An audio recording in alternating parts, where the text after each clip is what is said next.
Hello, welcome তোমাদের সবাইকে আরেকবার let's do some English with মামা বেয়ার চ্যানেলে।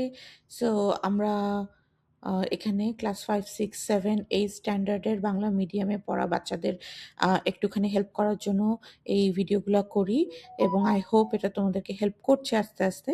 So let's get started. আমাদের টপিক চলছিল পাংচুয়েশন মার্কস নিয়ে, ইংলিশে কখন কমন পাংচুয়েশনগুলো কখন কোথায় কেন বসাতে হয় সেটার উপরে। তো আমরা so far comma, full stop, exclamation sign, question mark এগুলোকে নিয়ে প্র্যাকটিস করেছি। কমা হচ্ছে যখন আমরা অল্প সময়ের জন্য একটু দম নেওয়ার জন্য থামবো। ফুল স্টপ হচ্ছে যখন আমার বাক্য পুরোপুরি শেষ হয়ে যাবে, ভাবের প্রকাশ শেষ, তখন ফুল স্টপ দিব, একটু বেশি সময় থামবো। এক্সক্লেমেশন মার্কসও যখন ভাবের প্রকাশ শেষ হবে, বেশি সময় থামবো সেই জন্য। তবে স্পেশালি ফুল স্টপের সাথে এক্সক্লেমেশন মার্কের পার্থক্য হচ্ছে যে যখন তুমি কোনো হাসি, আনন্দ, দুঃখ, বেদনা এ ধরনের তোমার এক্সপ্রেশন বা তোমার কোনো একটা বিশেষ মুহূর্তের অনুভূতি প্রকাশ করতে চাইবে তখন এক্সক্লেমেশন মার্ক ব্যবহার করবে। আর লাস্টেরটা ছিল আমাদের কোয়েশ্চেন মার্ক, আমরা সবাই চিনি। সেটা হচ্ছে যখনই আমরা রিডারকে কোনো প্রশ্ন করছি বা বিপরীত পক্ষে যারা আছে কনভারসেশনে তাদের উদ্দেশ্যে কোনো কিছু জিজ্ঞেস করছি, তখন আমাদের কোয়েশ্চেন মার্ক দিয়ে বাক্যটা শেষ করতে হবে। আচ্ছা, তো চলো আমরা এইটার উপরে আরেকবার একটুখানি প্র্যাকটিস করি। ওকে, সো আমরা এইভাবে শুরু করি। হ্যাঁ, প্রথমে মনে করো তোমাকে কেউ একজনটা ব্ল্যাঙ্ক শিটে এই লেখাটা দিল, are you sure about this. এখন এখানে তুমি কি মার্ক বসাবে? এখানে তো আমরা খুব বেশি কোনো ফ্রেজ বা এই ধরনের বাড়তি কিছু দেখতে পাচ্ছি না যে কমা দিব। মনে হচ্ছে একটা কমপ্লিট সেন্টেন্স, কিন্তু ক্লুটা হচ্ছে কি সেন্টেন্সটা শুরু হচ্ছে আর একটা ভার্ব দিয়ে। ভার্ব দিয়ে সেন্টেন্স কখন শুরু হয়? সাধারণত দুই ক্ষেত্রে, তাই না? যখন আমরা কোনো নির্দেশ দেই অথবা প্রশ্ন করি। তো এখানেরটা কি হচ্ছে, আমরা তুমি কি এই ব্যাপারে নিশ্চিত? সম্ভবত এই ধরনের একটা প্রশ্ন জিজ্ঞেস করা হচ্ছে, কাজেই এই ক্ষেত্রে আমরা সেন্টেন্সটাকে শেষ করব একটা কোয়েশ্চেন মার্ক দিয়ে। এর চেয়ে বাইরে আর কোনো পাংচুয়েশন এখানে হওয়ার সম্ভাবনা নেই। এই দেখো, are you sure about this? দেখেছো, যখনই কোয়েশ্চেন মার্কটা অ্যাড করা হলো আমরা এইভাবে পড়বো, are you sure about this? আচ্ছা, ঠিক আছে, সহজ সেন্টেন্স। হুম, are you sure about this. শিওরটা হচ্ছে মূল ভার্ব, আরটা হচ্ছে সাহায্যকারী বা অক্সিলিয়ারি ভার্ব, ইউ হলো সাবজেক্ট, অ্যাবাউট দিস হচ্ছে আমাদের অবজেক্ট। আচ্ছা, এর পরের বাক্যটাতে যাই। দেখো তো এখানে লেখা আছে yes I am sure about this. আচ্ছা, আমি যখন পড়ছিলাম, যদিও পাংচুয়েশন মার্কস এখানে দেয়া নেই কারণ আমরা প্র্যাকটিস করছি, আমি কিন্তু ইয়েস বলার পরে একটুখানি থেমেছি। তার মানে কি বুঝতে পারছি আমরা? সো ইয়েসটা একটা ফ্রেজের মতো এখানে যেন, এবং ইয়েস বলে আমরা একটু থামবো। হ্যাঁ, you can think of this as a continuation of the previous slide. আগের স্লাইডের যে are you sure about this, মনে করো তুমি কাউকে এটা জিজ্ঞেস করলে, তখন সেই উল্টো পক্ষের মানুষটা কি বলছে যে yes I am sure about this. তাহলে এই যে ইয়েস বলার পর আমাদের একটু থামতে হবে, আমাদের পুরো কথা এখনো শেষ হয়নি, কারণ পরে আমরা আরেকটুখানি কথা বলছি। কাজে ইয়েস এর পরে আমরা একটা কমা দিব, তারপর I am sure about this. এটা একটা কি আমাদের অ্যাসার্টিভ সেন্টেন্স, অর্থাৎ বর্ণনামূলক বাক্য, যেখানে আমাদের প্রথমে থাকছে সাবজেক্ট যেমন আই, তারপরে ভার্ব যেমন অ্যাম শিওর, রাইট, তারপর হচ্ছে অবজেক্ট বা বাকি অংশ অ্যাবাউট দিস। কাজেই এটা নর্মাল আর কি একটা বাক্য। তো এটা শেষে কি হবে? ফুল স্টপ দিয়ে শেষ হবে।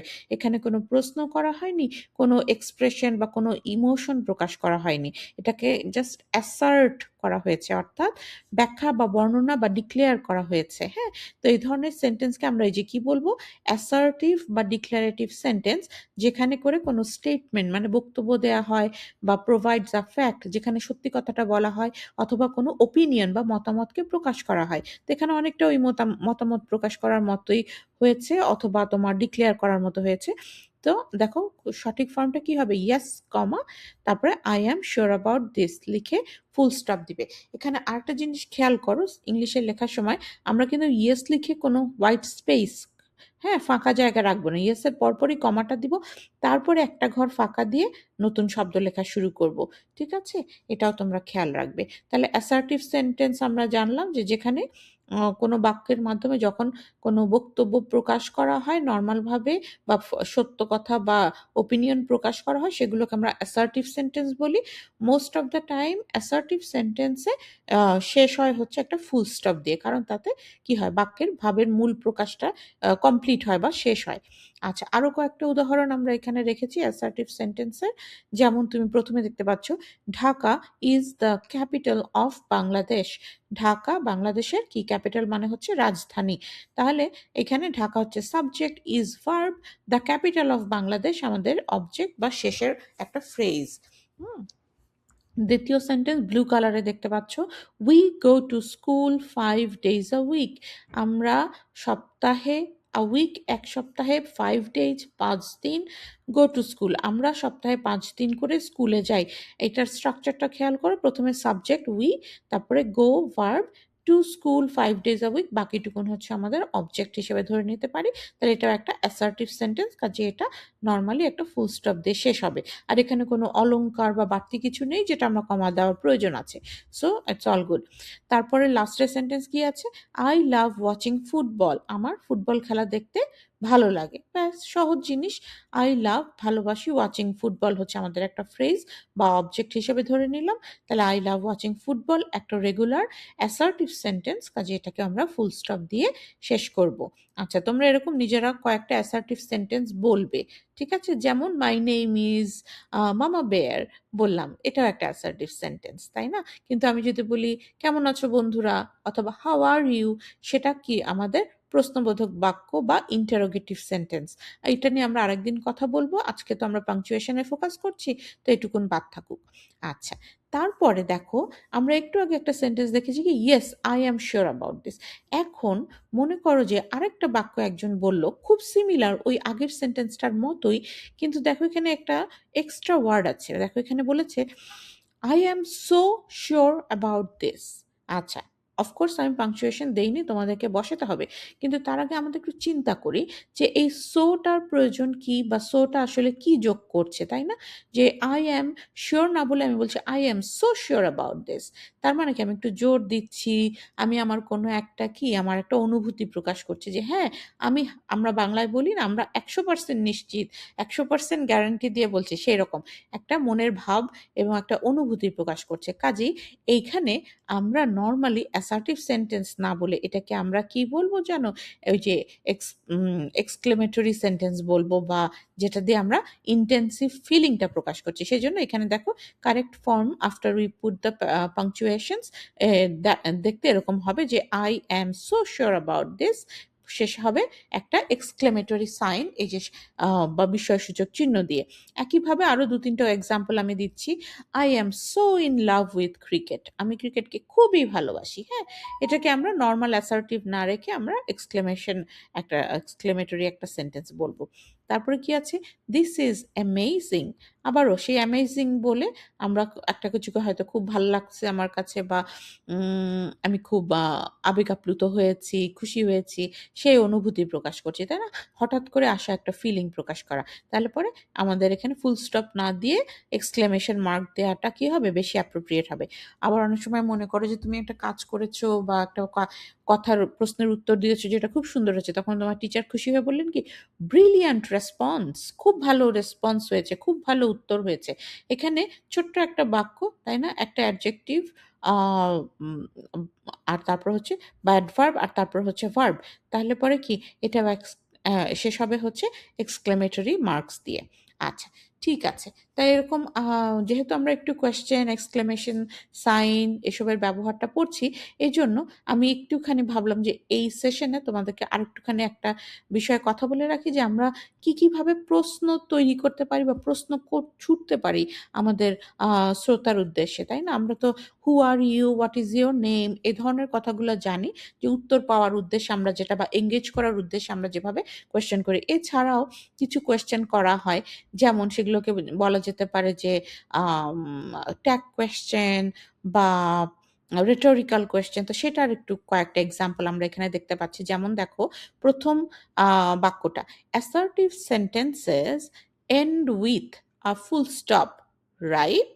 মানে ওই যে বর্ণনামূলক বাক্যগুলো সাধারণত এন্ডস সেন্টেন্সের বাক্যগুলো এন্ড উইথ শেষ হয় ফুল স্টপ দিয়ে বা একটা অম আ ঠিক বলেছি? আমি যে বাংলায় বলতাম সেরকম, রাইট। তাহলে দেখো assertive sentences end with a full stop, এটা হচ্ছে আমার মূল বাক্য। তারপরে রাইট, ঠিক বলেছি? মানে এই রাইট শব্দটা দিয়ে আমি কি করছি, একটু সিকিং আর এগ্রিমেন্ট, আমি আমার শ্রোতার কাছ থেকে যেন আমার কথার সমর্থন চাইছি। সেক্ষেত্রে কি একটা নরমাল বাক্য তার সাথে রাইট যোগ করে আমরা একটা প্রশ্ন করে ফেললাম। সো এটা এক ধরনের ওয়ে প্রশ্ন করার, হ্যাঁ? তারপরে কি আছে? পরের এক্সাম্পলটা হচ্ছে আমাদের ট্যাগ কোয়েশ্চেন, যে যেখানে তুমি আ আ যেটা বলবে সেটার বিপরীত কিছু যাতে না হয় সেটার কনফার্মেশন চাইতে পারো অডিয়েন্সের কাছ থেকে। যেমন পরের সেন্টেন্স ২ নাম্বারটা আমরা পড়ি। "You plan to attend the ceremony, don't you?"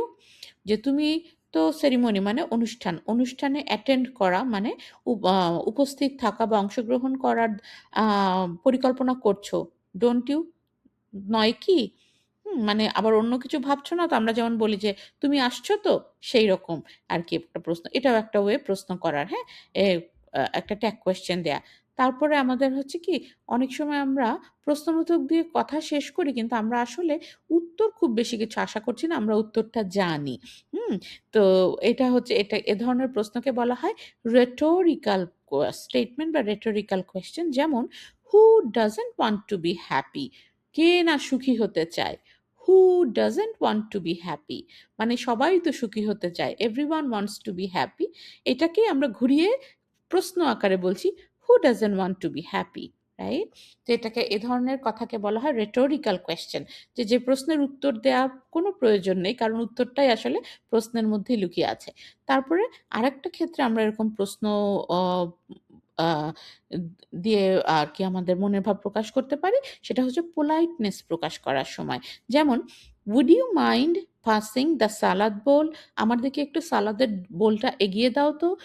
তুমি কিছু মনে কিছু মনে, আমরা অনেক সময় এভাবে বলতে পারি, আ "প্লিজ পাস দ্য সালাদ বোল।"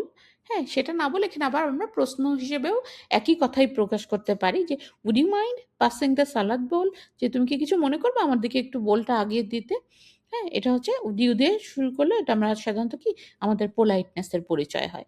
তো এই ধরনের বাক্যগুলা তোমরা মনে, মনে ভাববে, কয়েকটা সিচুয়েশন বা ঘটনা বা সিন চিন্তা করে এইরকম সেন্টেন্স লেখার চেষ্টা করবে নিজের থেকে।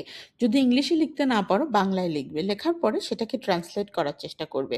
আচ্ছা, আর যদি কোনো বিশেষ প্রশ্ন থাকে আমার কাছে কমেন্ট করে জানাবে। আচ্ছা, এখন আমরা যাওয়ার আগে কি করব? তোমাদেরকে একটা প্র্যাকটিস প্রবলেম দিয়ে যাব। তো এই প্র্যাকটিস প্রবলেমটা একটা ছোট্ট গল্পের মতো। আমরা তো সবাই কার্টুন দেখি। তো সেই পিকাচু বা পোকেমন কার্টুন তোমরা যারা দেখেছো তাদের জন্য এটা, হ্যাঁ? দেখো, আমি ১ম এ উইথআউট এনি পাংচুয়েশন মার্ক আমি এটা পুরোটা পড়ে যাচ্ছি। ইন কেস কোনো ওয়ার্ড তোমাদের অজানা থেকে থাকে সেজন্য। সো ১ম শব্দ হচ্ছে, Pikachu is a powerful Pokemon. Pikachu একটা পাওয়ারফুল পোকেমন, অর্থাৎ শক্তিশালী পোকেমন। পোকেমন এক ধরনের character. Its power is to throw thunder beams at its opponent. এর শক্তি হলো যে এ আ বিদ্যুতের ঝলক ছুড়ে দিতে পারে এর প্রতিপক্ষের প্রতি। অপোনেন্ট মানে প্রতিপক্ষ। Though most Pokemon are cute and equipped with various powers, যদিও বেশিরভাগ পোকেমনরাই কিউট, দেখতে সুন্দর এবং ইকুইপড উইথ মানে যাদের ভেতরে আছে কি ভেরিয়াস পাওয়ার, বিভিন্ন ধরনের শক্তি আছে। Pikachu is particularly popular among players. প্লেয়ারদের কাছে পিকাচু যেন বিশেষভাবে পার্টিকুলারলি পপুলার, জনপ্রিয়। ওয়ান ডে, একদিন, Pikachu was walking through a forest when it heard a strange noise. দেখো, ফুল স্টপ নেই কিন্তু আমি একটু ভাব বুঝে বুঝে থেমে থেমে নিচ্ছি, হ্যাঁ? যে পিকাচুও যখন একদিন বনের ভিতর দিয়ে হাঁটছিল, ওয়াকিং থ্রু আ ফরেস্ট, বনের ভিতর দিয়ে হাঁটছিল, ইট হার্ড, এটা শুনলো, আম এ স্ট্রেঞ্জ নয়েজ, একটা অদ্ভুত বা কেমন যেন একটা আওয়াজ এটা শুনতে পেল। Suddenly a small Pokemon jumped out from behind a tree. একটা গাছের পেছন থেকে লাফ দিয়ে বেরিয়ে এলো কি একটি ছোট্ট Pokemon. Who are you? Asked Pikachu. Pikachu জিজ্ঞেস করলো, তুমি কে? তখন সেই নতুন ছোট্ট পোকেমনটা বলছে, I am Eevee, replied the Pokemon. সেই নতুন পোকেমন, ছোট্ট যে পোকেমনটা, ও বললো যে আমি Eevee. Would you like to be my friend Pikachu? Oh sorry, would you like to be my friend, সম্ভবত এখানে কি একটা প্রশ্ন করা হচ্ছে যে তুমি কি আমার বন্ধু হবে? Pikachu smiled and said, Pikachu হাসলো এবং বলল, ইয়েস অফকোর্স, হ্যাঁ অবশ্যই। Let's explore the forest together, চলো একসাথে বনটা ঘুরে ঘুরে দেখি। এক্সপ্লোর করা মানে ঘুরে দেখা। হ্যাঁ, আচ্ছা। অ্যাজ দে ওয়াকড, যেই তারা হাঁটা শুরু করলো, they found a basket full of berries, এক ঝুড়ি ভর্তি কি জাম বা এই ধরনের বেরি ফল তারা খুঁজে পেল হাঁটতে হাঁটতে। ওয়াও শাউটেড ইভি, ইভি বলে উঠলো, wow this berries look delicious, দেখতে খুব মনে হচ্ছে delicious. What should we do with them, asked Pikachu. Pikachu জিজ্ঞেস করলো, আমরা এটা থেকে এগুলোকে দিয়ে কি করবো? Should we share them with our friends, আমরা কি আমাদের বন্ধুদের সাথে এগুলো শেয়ার করব? They happily took the berries back to their village, তারা খুশি মনে এই বেরিগুলোকে, জামগুলোকে তাদের গ্রামে নিয়ে এলো। এভরিওয়ান থ্যাঙ্কড দেম, সবাই তাদের ধন্যবাদ দিল। অ্যান্ড পিকাচিও ফেল্ট ভেরি প্রাউড, পিকাচিওর খুব গর্ববোধ হলো যে সে গ্রামের সবার জন্য একটা গিফট আনতে পেরেছে। তো এটা তোমরা আমার কথাগুলোকে এখানে পজ করে দাও, দিয়ে পুরো প্যারাগ্রাফটা লিখো। লিখলে পরে হাতের লেখা একটু প্র্যাকটিস হবে। তারপরে নিজের ইচ্ছা মতো ফুল স্টপগুলো বসাও, কমাগুলো বসাও, কোয়েশ্চেন মার্ক বসাও, এক্সক্লেমেশন সাইন বসাও। আচ্ছা, এইখানে একটা জিনিস আমি বাড়তি করেছি, সেটা হলো এখানে কিন্তু কিছু ডায়ালগ আছে, রাইট? যে ইভি বলছে যে would you like to be my friend, সেই ইভি, তারপরে আবার পিকাচু বলছে ইয়েস অফকোর্স। তো যখন ডায়ালগ হয়, যেমন নাটকে ডায়ালগ হয়, হ্যাঁ, তো যখন ডায়ালগ হয় তখন আমরা আমাদের নর্মাল পাংচুয়েশনের পাশাপাশি ডাবল কোট বলে একটা পাংচুয়েশন আছে, যেখানে ডায়ালগের কথাটাকে বা বক্তব্যটাকে ওই ডাবল কোটের মধ্যে পুরে দেওয়া হয়। যেমন এইখানে তোমরা একটু দেখতে পাচ্ছ যে, ও সরি, হু আর ইউ, এই পুরো কথাটা, এটা একটা প্রশ্ন, সো এই কথাটার পরে অফকোর্স একটা কোয়েশ্চেন মার্ক দেওয়া আছে, কিন্তু এই হু থেকে শুরু করে আর ইউ, ইউ কোয়েশ্চেন মার্কের পরে তুমি দেখবে যে একটা ডাবল কোট দেওয়া হয়েছে, তারপরে বলা হয়েছে আস্কড পিকাচু। সো এখানে কিন্তু দুটা সেন্টেন্স, তাই না? পিকাচু জিজ্ঞেস করেছিল তুমি কে, এবং তুমি কি, এটা পিকাচুর কি একটা উক্তি বা বক্তব্য বা ডায়ালগের অংশ, সেইটুকুনকে আমরা এই ডাবল কোটের মধ্যে ঢুকিয়ে দিয়েছি। সো এখানে আমি তোমাদেরকে আসলে কি এই স্লাইডে একটু স্যাম্পল আনসারটা দিয়ে দিচ্ছি, যাতে করে তোমরা যখন কমপ্লিট করবে তারপর আমারটার সাথে মিলিয়ে দেখবে। তারপরে যখন ইভি রিপ্লাই দিল, I am EV replied the Pokemon, Pokemon reply দিল, উত্তর দিল যে আমার নাম ইভি, ঠিক আছে? তো would you like to be my friend, এটাও কিন্তু ইভির প্রশ্ন ছিল, এবং সে কারণে প্রশ্নটাকে কি ডাবল কোটের ভিতরে ভরে দেওয়া হয়েছে। তারপরে পিকাচু বলছে যে পিকাচু স্মাইল্ড অ্যান্ড সেড, এই যে সেডের পরে কমা দিয়ে পুরো যে বক্তব্যটা পিকাচুর, সে বা রিপ্লাইটা পিকাচুর, সেটাকে আবার আমরা ডাবল কোটের মধ্যে ভরে দিয়েছি। Yes of course, let's explore the forest together, ঠিক আছে? তো এইভাবে করে পুরোটা রেসপন্সটা খেয়াল করবে, তোমার রেসপন্সের সাথে আমার রেসপন্স মিলিয়ে দেখবে, কোনো প্রশ্ন থাকলে আমাকে জানাবে। Okay, that's all for today. I will see you soon in a next video. Till then, take care.